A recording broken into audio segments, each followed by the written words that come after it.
Good morning, everyone. I was just having a conversation with Manika as soon as I came in. And I think in the design circle, and I'm sure there are a lot of students here who will relate to me, that it's very important to stop and to reflect. And this opportunity to reflect on what my identity is something that I'm really grateful for, because as our panelists said that, everybody is in such a rush to do things, we often forget what we are actually doing. So thanks for this opportunity. I was asked to talk about artificial intelligence and education. I think when we start with the K-12 space, I work in the school space, and it's very important for us to make corrections, course corrections there before we start thinking about the higher ed at Rishihood. So I look at it as from a perspective that, the history of mankind or the history of education is as old as the history of mankind. So when we started, of course, we were just bothered about survival. So education just related to how are we going to survive today, right? And what are we going to eat? And soon we started forming societies and communities, and the social construct came into being. And then, of course, modernization happened and the print came in, and we started relying on textbooks, something which was so static and still are. I mean, there are schools and universities which insist on using textbooks page by page, and we are expecting our children to be creative. So go on to page number 19, and that's what we are doing today. The secularization of education did happen because, everybody, initially only the Brahmins or the royal families had access to it. What we are saying to the world is, for the longest time ever, actually, when we did Harvard and Dell and Microsoft, they did their studies, there wasn't much in the learning outcomes. So when you start integrating technology, nothing was happening to the learning outcomes. And now suddenly, because of AI and machine learning, it is happening, but the people are non-believers. So it has been a cry wolf for a very long time, and I think educators have got satiated with that. But we have to look at diverse learners. We have to look at the last person in the last mile of a huge country like India, where education should be going, and everybody encompassed with this. And I think artificial intelligence is something that will help you do it. So very, very categorically, I think I'm an educator, so I'm going to keep it point-wise. How can AI help you in the classrooms? And I'm sure there are students here who will vouch with me and say, yes, that's the way we want it.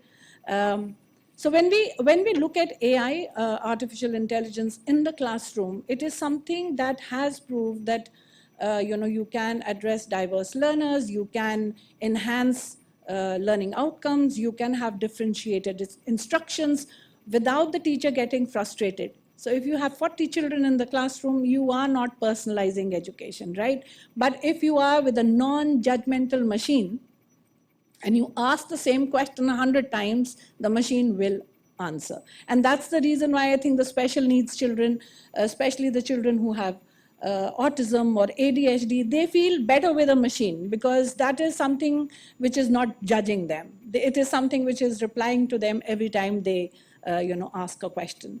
So I think why do we need it? Why do we need AI in education is because of the fact that our children in the classroom need different kind of instruction. So adaptive learning is something which is need of the hour. So I was talking to one of the speakers, and I mean, like I said, she's a TEDx speaker while we were traveling from here.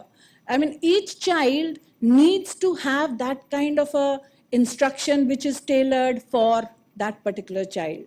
It might not be 100 types of instructions, but something which I need at that point in time. And I've just had a PE class or a games class, and I am not in the mood to do math sums. So when do I do it? So I should have some system in place which is there for me, and when I need to go to it, I should be able to do that. So adaptive learning, I think, is something which will have a lot of impact in the future to come.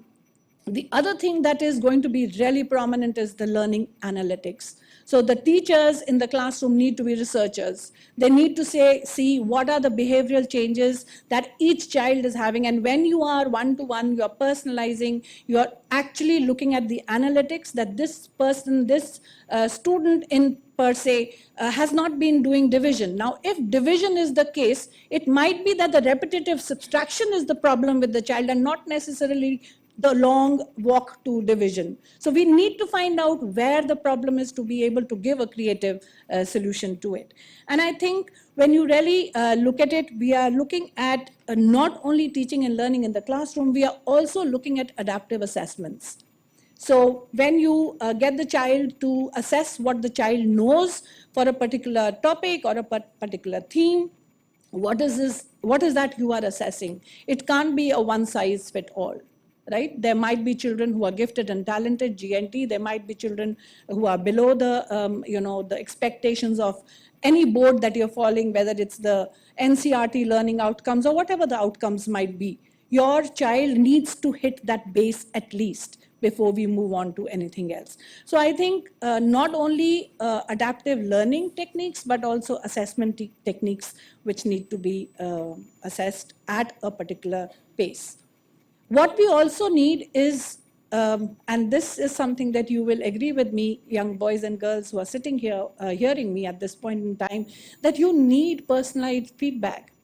Now, in a classroom where we still have children sitting in rows, teachers preparing material, teachers coming and delivering the lesson, teachers doing a set of assessment, teachers working overnight, burning the midnight oil for making those report cards with you, it's still the same. We are not very different from what we were when I'm talking about when the textbooks came in. We're still doing the same things, not very different. But if I am sitting in a classroom and I've done a session on, say, kinetic and static friction, I might not be at a level which my other person is. Now, AI will actually help you with that. And it will help you without getting angry or without getting judgmental about what you actually need at that point in time. So not only instructions, I think we also need to understand what the assessments are. And I think what will be very essential even in the higher ed is recommendation systems. So looking at what your profile is, what your learning behavior is, science will or technology will be able to tell you what path to take. And it'll be able to support you with that, looking at what your behavior online or with a device has been. I think these are a few things which AI is going to change in the classrooms, and I think you all as learners should be ready for it. There are a few concerns that the teachers have for using AI, and I think one of the major things is the accuracy of what is coming on. So there are a lot of people who put in stuff, how I don't have to tell you about machine learning, how machines learn and how does AI come about. But there are so many things, so many facts out there which are not true. So what if your data is not accurate? I would say go for it. If it's not accurate, be creative, be innovative, use ChatGPT. I've used it for my points as well, but I've put my thoughts in it, right? So you take that. Take whatever support or advice is there out for you and make it your own. So accuracy is something, bias is something that the teachers feel will be something that they will deal with. They are also concerned about human interaction. Our children are so you all must have heard of the memes where the parent is saying, come down for dinner, and the children are on their mobile and the parents are sending messages to them. So we are worried about that. As adults, our children are on mobiles all the time. But I think that is something that if you know the enemy, it's better. Then you can fight it.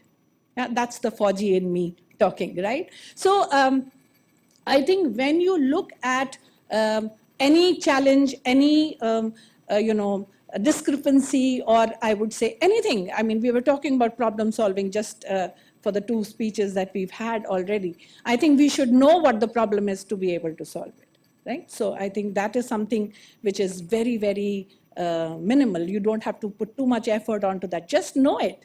And I think finally what we are really concerned, and since my identity is that of working with educators and getting them to understand how technology works in society, the training and support is something that we are very, very concerned about. We ourselves don't know much about it, right? We are preparing the children for the future, but nobody knows what that future looks like.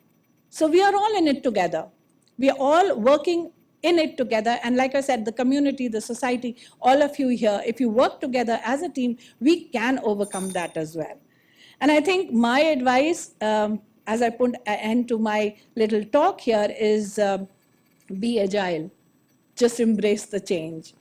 The things will stay the same. Things will, like we said, there are some changes that are going to happen. We need to know what changes are going to happen. And even if we don't, just be there, be brave. And I think the world's our oyster. Thank you so much.